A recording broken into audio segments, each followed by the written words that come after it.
are 3 rules for successfully being a YouTube movie reviewer. First, you must be good looking. Second, you must be very charming. How you doing? And third, you must never, ever say that The Godfather is not the best movie of all time. The Godfather is not the best movie of all time!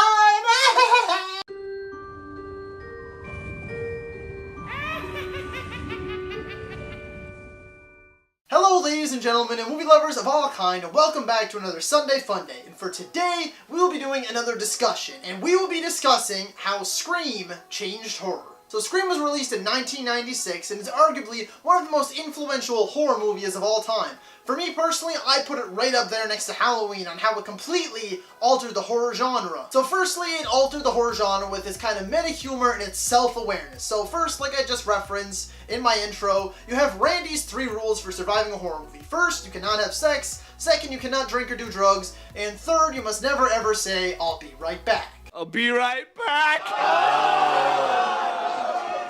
You see, you push the laws and you end up dead. The reason that the writer created this movie is because he wanted to make a movie in which all other horror movies already existed and they could play off of those movies, and that's exactly what they do. And then you have Randy, of course. Randy is primarily the main vessel. He is the audience. He is screaming everything. He is saying, it's like prom night. Everybody's a suspect. He has his 3 rules, as well as when it comes to the sequels. In the second one, he says, hey, the sequel, it's the sequel. You know, in your sequel, there's a bigger body count. Or in the third one, you know, there's like unnecessary filler and a more in-depth backstory. You know, you're in a trilogy, the 3rd movie, so on and so forth. So Randy really does act as the audience in these movies, but in particular, the first one, I'd say more than the others. It almost feels like at times everyone in the cast is aware that they are in a horror movie. Even Sydney says on the phone, like, oh, you know, not in my movie, or like when Randy says once again, or this is the part where the killer comes back to life for one last final scare, and that's exactly what happens. Or like the killers themselves playing the game with the horror movie. Who's the killer in Friday the 13th? What's your favorite scary movie? Or just like every scary movie, or we need a motive, or this, that, and the other thing. They constantly play on the fact that they're in a horror movie while also kind of not being aware they're in it. It's like they pretend that they're aware that they're in one, but it's their reality in a sense, but all other horror movies already exist. It might be a bit confusing when you look a little in depth into it and some of the reasoning, but overall that meta-humor and that self-awareness really did set the bar really high for any horror movie to come. Which segues exactly into my next reason why, and that is because the movie is smart. It proved that a horror movie can still be a horror movie and be smart, have smart reasoning behind things. Like something I referenced in my review, I said how Sydney does the exact same thing. It's smart. She says, you know, oh, there's always a killer stalking some big-breasted girl, and, you know, they'd always rather go upstairs than go out the front door. Sydney does the exact same thing, but for different reasons. It's smart. It comes up with real reasons to get around these common horror cliches. For instance, Sydney was just outside, on the phone, she gets spooked, goes back inside, locks the door, killer comes from behind her, she has no other choice than to just lock because the killer's behind her, so she has to bolt upstairs. It constantly comes up with these real reasons to get around these cliches, these constant, oh, the cars broke down,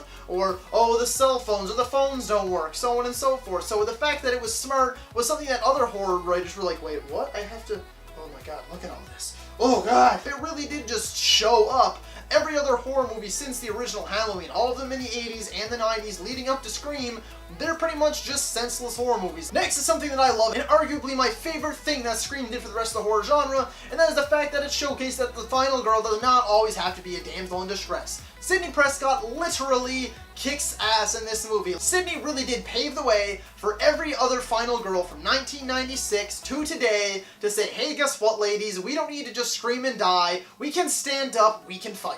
And next is the fact that horror movies also, once again, not just also be smart, but you can also be funny. You don't have to go full-blown horror, but also you don't have to go into that realm of just full-blown nonsense that has horror elements like those troll movies. You can never sit there and tell me with a serious face that they made that movie trying to be scary. No, they just made it this terrible, absolutely garbage comedy, but then they just kind of had horror elements in it. But that's not the way that it had to be. You can have a movie that's still thrilling, that's gripping, that's genuinely scary, but have characters that make jokes. You can have lighthearted fun or even funny moments. You don't have to be just one or the other. You can be right up the middle. You can walk that fine line and just be absolutely perfect in that sense. And next is something that's going to come to a bit of a shock for any horror writers out there who have ever written any of those original Halloween, Friday the 13th, Nightmare on Elm Street movies, or any movies even up until today. You can actually have good characters.